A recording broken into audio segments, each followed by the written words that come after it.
Well, this isn't what I was expecting.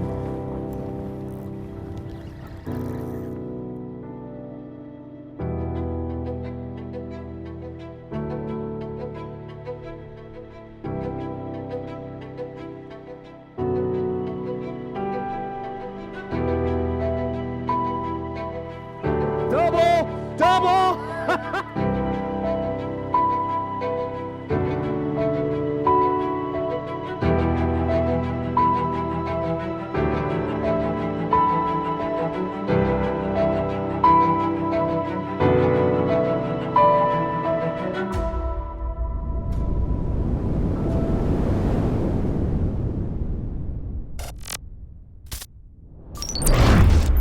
On this episode of Goliath Fishing, we are actually heading offshore in my own backyard. It's the winter time here, so we try to pick the days that are generally the colder ones because that pressure, for some reason, makes that bottom fishing really good on our coast. Other people got different theories, but when I go offshore fishing with my uncles, generally we're choosing one of those colder days, and we always have a great time. So we said, hey, let's leave the house, 6 a.m., let's grab some bait, let's head offshore and just see what the day provides. And that's exactly what we did. Generally, when we head offshore, we'll stop anywhere from, 9 to 12 miles, and we'll start fishing the bottom for smaller baits. Squirrelfish, grunts, spot tails, pinfish. So this is actually one of the things I love about this. I love catching these sand perch on light tackle. And it's always like a guarantee. It's a delicious bait. But after reading more and more about it, apparently it's like a very delicious white meat to eat. But they're such a small fish, it's just kind of a pain in the ass to fillet. So you've got two Daiichi size 2 circles. Got a snap swivel at the end. You just put the weight on there, like so. And when it's down there, it'll be something like that. And then tap, tap, reel like crap. Uncle Ron loves the stingray, and I'm not gonna lie, after doing this with him for a couple years, I understand why he likes the stingray. We're not constantly rebaiting. Squid seems to be just a little too less in texture and falls off the hook. The stingray's very meaty. Very meaty. A little bit of that. Oh, we're just gonna go fish for some perch here. Oh, we're in the water.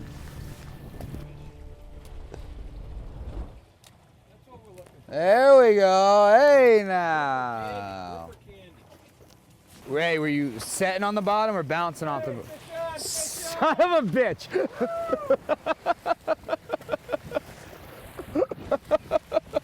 All right, I'm gonna get on the leaderboard here.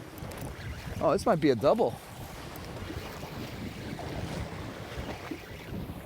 Oh, damn it. I mean, it's not a squirrel fish, but it is a good grouper bait. It's a spot tail grunt. Some people call them a firemouth as well. And one of the reasons they call them a firemouth is because they have like really no lower jaw placement. And they've got a real red mouth. Hey, just keep catching the bait. I'll make sure to catch the bigger ones. Another squirrel? You ain't the only one.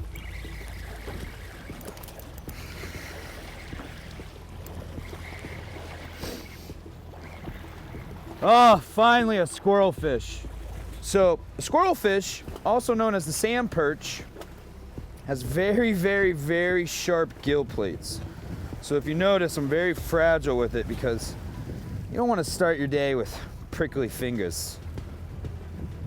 But sand perch, a very pretty fish. You can see why grouper love them. They're very vibrant, they're meaty, they're perfect for the size grouper that we're targeting. So that's our first spot always. Of course, fishing with my uncles always turns into a competition, so Uncle Ron and I went back and forth there for a little bit, and it's funny how you can have so much fun just getting the bait and the variety of species that you get, and you're not even offshore fishing yet. We have a wind chill of 40 degrees today. Our temp heading out was 48. It's supposed to warm up to 55 today. It's cold. It's cold.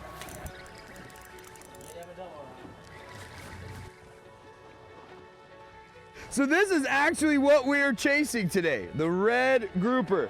But let me tell you some fun facts about this guy. So about this size is when they start moving offshore. They start moving offshore when they're 4 years old. When they're born, they actually have an extended lifespan in the ocean than most fish. So in their larvae stage, they're actually out on the pelagic waters for up to 40 days. And then the current will drift them in, and then they start their lives in the back estuaries. They'll be there till about 4 to 6 years old, like I said. They'll get this side, and then they'll move offshore. But that is awesome. All right, let's go get a bigger one.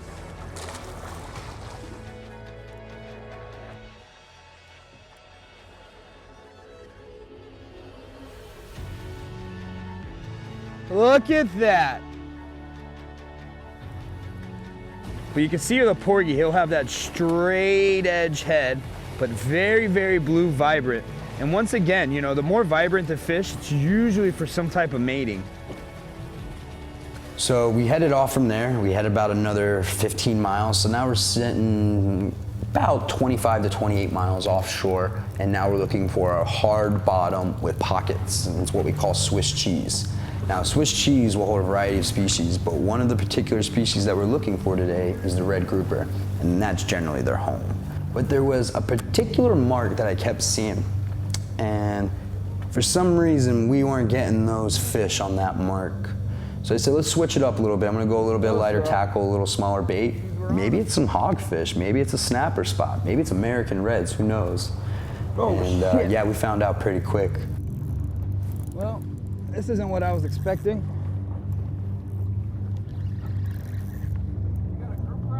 I know.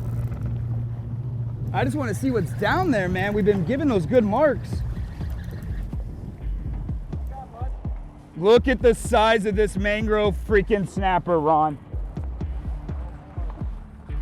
Guys, that's a big, big mangrove snapper for us. That's a dandy. Heck yeah. So the mangrove snapper, also known as the gray snapper, very, very delicious fish. I mean, it's a good sized one for sure. They got big, big teeth. Oh yeah. We kept marking something and they haven't been eating our big baits, so I said, let me drop something smaller down there and immediately whack. So I'm hoping to do the same thing here again. Oh no.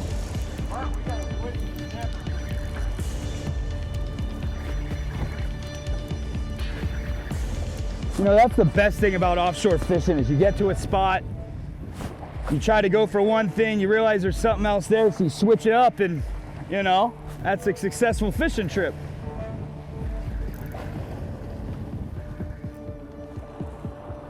Ron, look at these. I mean, that is another dandy right there. I mean, girthy guys too, fat. Well, we're doubled.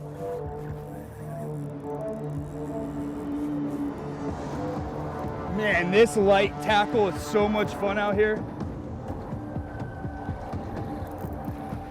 Look at this, another great snapper, man. It's crazy that we're catching these grouper and they're only, I mean, they're a hairline short of 20 inches and they were getting the giant mangs with them. Oh, Uncle Ron's on with a rod in between his legs. Get him, Ron.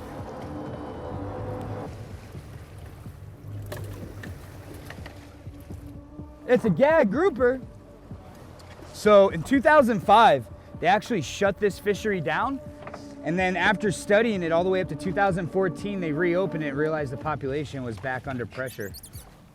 But they're a delicious fish. Let them go.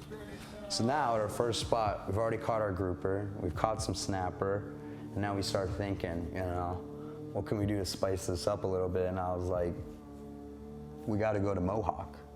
Now, if you're from our area, Mohawk, you'll hear that a lot. It's a very, very well-known wreck in our waters. It actually has a giant buoy that sits on top of it. Now, what's like really cool about this wreck is they sunk this World War II ship 90 feet below, and they actually kept the prop on it. It's over 10 feet long. They kept the machine gun on top of it. They kept the smoke shacks. They kept the diesel room. So it's become this giant fish haven. And right when we showed up, we were the only ones there, which like never happens. Like I've never been to Mohawk and been the only boat there. And today was just that day.